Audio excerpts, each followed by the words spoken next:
आप देख रहे हैं अब तक न्यूज इंडिया, जो आपको रखे आगे।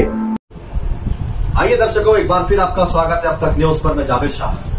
आज हम धुलिया मालेगांव लोकसभा के चुनाव की एक पिछले 5 साल पहले हुए चुनाव और इस साल के होने वाले इस चुनाव पर एक नजर डालने वाले हैं। कौन कौन सी पार्टी के उम्मीदवार लड़ने के लिए तैयार हो चुके हैं और कौन खाएगा कितनी वोटें, कौन होगा इस जीत का सिकंदर, इन सारे सवालों पर बात करेंगे। एक मुकम्मल और तफसीली रिपोर्ट हम धुलिया, मालेगांव, सटाना, बागलान के वोटरों तक पहुंचाने की कोशिश करते हैं कि पिछले हुए 2019 के चुनाव में क्या हालात थे, कितने उम्मीदवार थे, किसको कितने वोट मिले थे और इस साल कौन कौन यहां से चुनाव लड़ने के लिए तैयारी कर चुका है, कितने उम्मीदवार मैदान में, सारे सवालों पर तफसीली गुफ्तगू।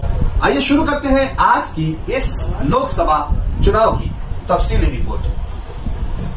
बात करेंगे दर्शकों सन 2019 के लोकसभा चुनाव की, जहां हर तरफ बीजेपी फिर से एक बार का डंका बज रहा था। हर तरफ बीजेपी का बोलबाला था। बीजेपी पूरी इत्मीनान बख्श थी कि हम इस मर्तबा 300 से ज्यादा सीटें जीत रहे हैं और हुआ भी ऐसा कि 300 से ज्यादा सीटें जीतकर उन्होंने सरकार बनाई और अभी उनकी सरकार चल रही है। अब बीजेपी का दावा है कि 400 के पार। पिछली मर्तबा के मद्मुकाबिल अगर बात की जाए कि पिछली मर्तबा बीजेपी के दावों के हिसाब से वो अपनी सीटें जीते थे। इस मर्तबा उनका नारा है कि 400 के पार, लेकिन वही कांग्रेस नारा दे रही है कि इस बार भाजपा तड़ीपार। तो क्या इस बार 400 के पार जाएगी या फिर तड़ीपार होंगी, ये तो चुनाव के नतीजे आने के बाद ही पता चलेगा। हम बात करेंगे धुलिया लोकसभा चुनाव में पिछले उम्मीदवारों की और इस बार के उम्मीदवारों की। पिछली मर्तबा दर्शकों जो 3 लोग सबसे ज्यादा मुकाबले में थे, हम उन 3 लोगों के नाम बताएंगे और किसे कितने वोट मिले थे ये भी हम बताएंगे। चलिए शुरू करते हैं। पिछली मर्तबा बीजेपी से उम्मीदवार थे धुलिया के डॉक्टर सुभाष भामरे, तो वहीं दूसरे उम्मीदवार थे कांग्रेस पार्टी से धुलिया के कुणाल पाटिल, तो तीसरे उम्मीदवार थे मालेगांव शहर से नबी अहमद। इन तीनों के बीच में मुकाबला आराई जोरों पर थी। कुणाल पाटिल कांग्रेस पार्टी के उम्मीदवार थे और नबी अहमद जो थे वो वंचित बहुजन अघाड़ी के उम्मीदवार थे, जिन्हें MIM ने पाटिंबा दे रखा था, उनका समर्थन था, उनका पाटिंबा था। मालेगांव में सबसे ज्यादा वोटें मुस्लिम समुदाय की है, तो वहीं धुलिया के अंदर भी मुस्लिम वोटों की एक बड़ी संख्या मौजूद है। वंचित बहुजन अघाड़ी को यह लगा कि अगर वंचित बहुजन अघाड़ी की सीट पर उम्मीदवार दिया जाए तो मुस्लिम और दलित वोट मिलाकर सीट यहां से जीत सकते हैं। MIM और वंचित बहुजन अघाड़ी का अलायंस था।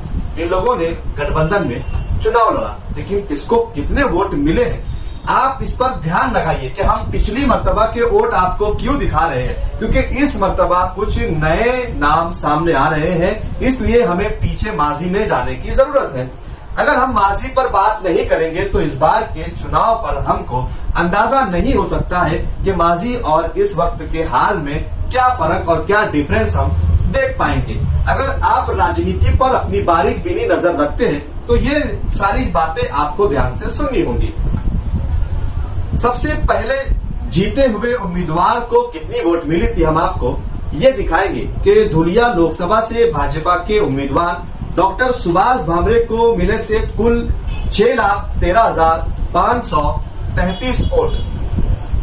याद रखिए कितने, 6,13,533 वोट डॉक्टर सुभाष भामरे को मिले थे, जो विजय हुए थे, जीते थे।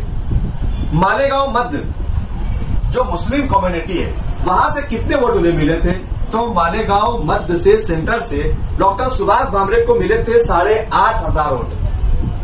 वहीं अगर बात करें कांग्रेस पार्टी के उम्मीदवार कुणाल पाटिल की, तो कुणाल पाटिल को मिले थे कुल 3,84,290 वोट।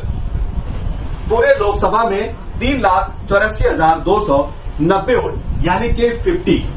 डॉक्टर सुभाष भामरे के वोटों से 50 आधी वोट। और मालेगांव मध्य से सेंट्रल से जहां मुस्लिम समुदाय रहता है वहां से उन्हें कुल 1,26,000 वोट सिर्फ मालेगांव सेंट्रल से मुस्लिम समुदाय का वोट मिला था। फर्क देखिए, भाजपा को सिर्फ 8,500 वोट और कांग्रेस पार्टी के उम्मीदवार को 1,26,000 वोट मिले थे। तो वहीं तीसरे उम्मीदवार नबी अहमद जो वंचित बहुजन अघाड़ी के उम्मीदवार थे और MIM का उन्हें पार्टिंबा था, समर्थन था। उन MIM और वंचित बहुजन अघाड़ी मिलाकर नबी अहमद को कुल वोट मिले थे 39,449 वोट। इतने ही वोट इन्हें यहाँ पर मिले थे अलायंस में। अब बात करते हैं 2024 के होने वाले लोकसभा के चुनाव की। यहां फिर से भाजपा के उम्मीदवार के दावेदार डॉक्टर सुभाष भामरे वापस से तीसरी मर्तबा चुनाव लड़ने के लिए मैदान में आ चुके हैं। उनका नाम फाइनल हो चुका है। लेकिन वही कांग्रेस पार्टी का अभी तक यहां पर कोई भी नाम सामने नहीं आया है कि कांग्रेस पार्टी और महाविकास अघाड़ी से कौन डॉक्टर सुभाष भामरे के सामने, भाजपा के सामने उम्मीदवारी करने के लिए तैयार है। कोई नाम सामने नहीं आया। लेकिन वंचित बहुजन अघाड़ी ने एक बार फिर अपना उम्मीदवार यहां पर पिछली मर्तबा की तरह इस बार भी मुस्लिम कैंडिडेट को उतारा है, जिनका नाम IPS अब्दुल रहमान है, जो मालेगांव धुलिया लोकसभा से वंचित बहुजन अघाड़ी की सीट पर चुनाव लड़ने के दावेदार, यहां पर उनका नाम सामने आ गया है। अब कुछ लोगों का सवाल ये था हमसे, क्या मालेगांव से भी कोई MIM से उम्मीदवारी के लिए तैयार है क्या? अभी तक तो कोई भी नाम सुनाई नहीं दे रहा था। लेकिन 2 रोज पहले धुलिया के रनिंग आमदार डॉक्टर फारूक शाह ने अपनी इच्छा जाहिर की है और उन्होंने कहा है कि मैं MIM से खासदारगी लड़ने के लिए तैयार हूं, जिनके banner, poster, sticker social media पर वायरल हो गए हैं। तो वही MIM के प्रदेश अध्यक्ष डॉक्टर खालिद परवेज ने आज मीडिया के एक नुमाइंदे से बात करते हुए ये कहा कि हम इस चुनाव का ऐलान अभी नहीं, बल्कि हमने नांदेड़ में होने वाली सभा में ही हमारे कायद, हमारे लीडर असदुद्दीन अवैसी ने इसका ऐलान कर दिया था कि हम 5 जगहों पर अपने उम्मीदवार उतारेंगे, उसमें से एक जगह मालेगांव में। डॉक्टर खालिद परवेज ने कहा कि हम सबसे ज्यादा मजबूत उम्मीदवार धुलिया लोकसभा के लिए है। क्यों? क्योंकि यहाँ हमारे 2 रनिंग आमदार मौजूद हैं और हमने 2 लाख से ज्यादा वोट यहाँ पर हासिल की है। जैसा कि आप जानते हैं कि धुलिया में सेंट्रल में MIM के उम्मीदवार डॉक्टर फारूक शाह है और मालेगांव में मुफ्ती मोहम्मद इस्माइल कासमी जो MIM के रनिंग आमदार है। यानी कि दोनों ही शहरों में जहां मुस्लिम पॉपुलेशन सबसे ज्यादा रहती है, मुस्लिम वोट सबसे ज्यादा है, वहां दोनों जगहों पर MIM के उम्मीदवार मौजूद है। तो उनका यहाँ पर लड़ना भी तय होता है कि अगर हमारे 2 आमदार यहाँ है तो हम यहाँ से क्यों चुनाव नहीं लड़े। लेकिन अगर वोट परसेंटेज पर अगर बात की जाए तो पिछली मर्तबा वंचित बहुजन अघाड़ी और MIM इन दोनों ने गठबंधन बनाकर, युति बनाकर उम्मीदवार उतारे थे, जिन्हें सिर्फ 39,449 वोट मिले थे। अब MIM कहती है कि हम अलग इलेक्शन लड़ेंगे, वंचित बहुजन अघाड़ी कहती है कि हम अपना अलग इलेक्शन लड़ेंगे। जब दोनों लोगों ने मिलकर 39,449 वोट हासिल किए थे, तो अगर अब ये दोनों लोग अलग अलग चुनाव लड़ते हैं तो आप अंदाजा लगाइए कि इन दोनों उम्मीदवारों को कितने वोट मिलेंगे। लेकिन पिछली मर्तबा के 19 के चुनाव में न धुलिया में MIM का MLA था और न ही मालेगांव शहर में MIM का MLA था। हो सकता है कि दोनों जगह पर अपने दावेदार, उम्मीदवार और आमदार मौजूद होने का बेनिफिट और फायदा भी MIM को मिल सकता है। तो वही MIM के प्रदेश अध्यक्ष डॉक्टर खालिद परवेज ने वंचित बहुजन अघाड़ी से यह अपील भी की कि पिछली मर्तबा के चुनाव में हमने आपका साथ दिया था, अब इस मर्तबा के चुनाव में आप हमारा साथ दें। क्या अगर वंचित अघाड़ी MIM का साथ देती है तो 2 आमदार MIM के मौजूद है, 2 लाख से ज्यादा वोट उनके पास मौजूद है। अगर वंचित बहुजन अघाड़ी अपने वोटों का परसेंटेज उनके खाते में अगर डालती है, उनकी झोली में अगर डालती है, तो क्या MIM का उम्मीदवार धुलिया लोकसभा से जीत दर्ज करवा सकता है या नहीं, ये भी एक बड़ा सवाल है। उससे भी बड़ी बात यह है दर्शकों कि अभी तक भाजपा के सामने कांग्रेस का कोई भी उम्मीदवार लड़ने के लिए नाम जाहिर नहीं हुआ। ये सबसे ज्यादा ताल्लुके में और धुलिया मतदार संघ में चर्चा का बाइस बनी हुई है कि कांग्रेस पार्टी, जो नेशनल कांग्रेस पार्टी है, जिन्होंने देश में 70 साल तक अपनी हुकूमत की है, आज ये हालत हो गई है कि उन्हें उम्मीदवार नहीं मिल रहे हैं। कौन से उम्मीदवार को डॉक्टर सुभाष भामरे और भाजपा के सामने धुलिया लोकसभा सीट से उतारा जाए, अभी तक फाइनल नहीं हो रहा है। तो वही दर्शकों, आप देख भी रहे हैं कि जिस दिन से डॉक्टर सुभाष भामरे का नाम भाजपा की लिस्ट में आया है, उस दिन से भाजपा के ही कार्यकर्ता व पदाधिकारियों की ओर से भाजपा के उम्मीदवार डॉक्टर सुभाष भामरे के मुतालिक नाराजगी भी जाहिर की जा रही है कि ये उम्मीदवार हमें नहीं चलेंगे। इसके बावजूद भी कोई भी कांग्रेस का कैंडिडेट अभी तक सामने नहीं आना, ये भी एक बहुत बड़ी बात यहाँ पर साबित होती है। लेकिन उससे भी बड़ी बात, पर्दे के पीछे की राजनीति क्या? कहीं ऐसा तो नहीं कि कांग्रेस पार्टी के सिंबल पर एक मजबूत दावेदार को यहाँ पर उतारा जाने वाला होगा? शायद इसीलिए आप अचानक से MIM भी पैराशूट के जरिए यहाँ पर उतरने की कोशिश तो नहीं कर रही, ये हमारा सवाल है। जनता इसे कैसे लेती है, कमेंट बॉक्स में हमें जरूर बताइए कि आपकी अपनी इस पर क्या राय है। हमने आपके सामने सारे एंगल्स रखे हैं कि पिछली मर्तबा वंचित अघाड़ी और MIM के अलायंस में चुनाव लड़ने से कितने वोट उन्हें हासिल हुए थे। हमने दूसरी जगह आपको बताया कि जब यहाँ पर न मालेगांव में उनका आमदार था, न धुलिया में उनका आमदार था, इस मर्तबा वो दोनों शहरों में मजबूत है, तो इस मर्तबा उन्हें कितने वोट मिलेंगे। तो हमने आपको ये भी दिखाया कि MIM और वंचित अघाड़ी अगर दोनों अलग अलग चुनाव लड़ती है तो क्या इन दोनों के खाते में कितने वोट जाएंगे। अब सवाल ये पैदा होता है कि अगर कांग्रेस और भाजपा के बीच में सीधी लड़ाई अगर होती है तो MIM के उम्मीदवार और वंचित बहुजन के उम्मीदवार, इनको जीत मिलती है या फिर इनकी वजह से किसी और को जीत मिलती है, ये सवाल यहाँ पर पैदा होता है। आप इसे कैसे देखते हैं, कमेंट बॉक्स में हमें जरूर बताइए। दर्शकों, धुलिया लोकसभा के चुनाव को लेकर पूरा वातावरण, पूरा समीकरण गरमाया हुआ है।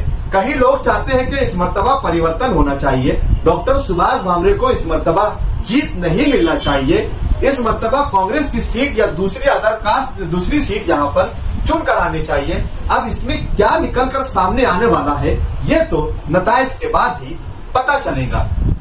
पिछली मर्तबा के मुकाबले इस मर्तबा सभी जगहों पर नए वोट भी बढ़े हुए हैं। मालेगांव में पिछली मर्तबा 3.25 लाख वोट की संख्या थी, जो इस मर्तबा बढ़कर 3.25 लाख वोट मुस्लिम समुदाय की हो गई है। तो वहीं धुलिया में इसके पहले चुनाव के वक्त 40 से 44 हजार वोटों का बैलेंस मुस्लिम वोटों का था, जो इस मर्तबा बढ़कर और कुछ हो गया है। अगर इन सारे आंकड़ों का यहाँ पर जमा किया जाए तो क्या मुस्लिम उम्मीदवार चुनकर आने की स्थिति यहाँ पर हो सकती है क्या? जैसे अलायंस में औरंगाबाद में इम्तियाज जलील ने वंचित और MIM की साठ-गांठ से एक खासदार मुस्लिम दिल्ली के लिए भेजा गया था। क्या इस मर्तबा मालेगांव शहर को एक मुस्लिम खासदार मिलेगा या नहीं मिलेगा, ये भी एक बड़ा सवाल है। राजनीति का गणित यहाँ अगर देखा जाए तो हर एंगल से यहाँ कौन विजय हो सकता है और कौन पराजित हो सकता है, इसका गणित कोई नहीं लगा पा रहा है। उसकी वजह भी यही है कि डॉक्टर सुभाष भामरे से पक्ष में जो नाराजगी है, उससे ऐसा लगता है कि उन्हें बड़ा नुकसान हो सकता है। लेकिन दूसरा फायदा ये है कि मजबूत उम्मीदवार सामने नहीं आने की वजह से वो अपनी जीत को मजबूत मान रहे हैं। लेकिन वही जहां कांग्रेस की सीट अभी तक फाइनल नहीं हुई है, लेकिन MIM और वंचित ने अपने उम्मीदवार, वो भी दोनों मुस्लिम उम्मीदवारों का नाम यहाँ पर जाहिर किया है। इससे कांग्रेस के आने वाले उम्मीदवार को एक बड़ा झटका और नुकसान भी लगेगा। इसी वजह से शायद जो इलेक्शन लड़ने की अगर हिम्मत भी जुटा रहा होगा, तो इन दोनों उम्मीदवार के नाम जाहिर होने के बाद शायद कोई भी कांग्रेस पार्टी वो महाविकास अघाड़ी से उम्मीदवारी करने की अगर सोच भी रहा हो तो शायद वो अपना इरादा बदल दे। अब इन सारे गणितों में, इन सारी चर्चाओं में आप अपनी क्या सोच बनाते हैं? आपको क्या लगता है कि क्या होगा धुलिया लोकसभा के चुनाव का गणित और कौन कैसे जीत पाएगा? वोटों का बंटवारा कैसे होगा? क्या मुस्लिम समुदाय का वोट मुस्लिम उम्मीदवार के नाम पर जाएगा या फिर महाविकास अघाड़ी के खाते में आएगा? क्या मुस्लिम वोटों से बीजेपी को फायदा पहुंचेगा या नुकसान उठाना होगा? पिछली मर्तबा भाजपा ने मालेगांव मध्य से 8,500 वोट हासिल किए थे। क्या इस मर्तबा उनका आंकड़ा बढ़कर और ज्यादा होगा या वो रिवर्स होंगे? ये भी सवाल यहाँ पर बनता दिखाई दे रहा है। आपकी क्या अपनी राय है धुलिया लोकसभा के इस चुनाव के गणित पर, आप हमें कमेंट बॉक्स में जरूर बताइए। और अगला वीडियो आप कैसे देखना चाहेंगे ये भी आप हमें कमेंट बॉक्स में बता सकते हैं। हम कोशिश करेंगे कि आपकी इच्छाओं पर खरा उतरा जा सके। दर्शकों, एक बार फिर अगर आपने अब तक न्यूज इंडिया को सब्सक्राइब नहीं किया है तो रेड बटन दबाकर सब्सक्राइब कर दे, बेल आइकन को प्रेस कर दे ताकि हमारा हर वीडियो आपको मिलता रहे। मुझे इजाजत दीजिए, फिर हाजिर होगा किसी नए सवाल के साथ। तब तक के लिए शब्बा खैर, शुभ रात्रि, जय हिंद, जय महाराष्ट्र।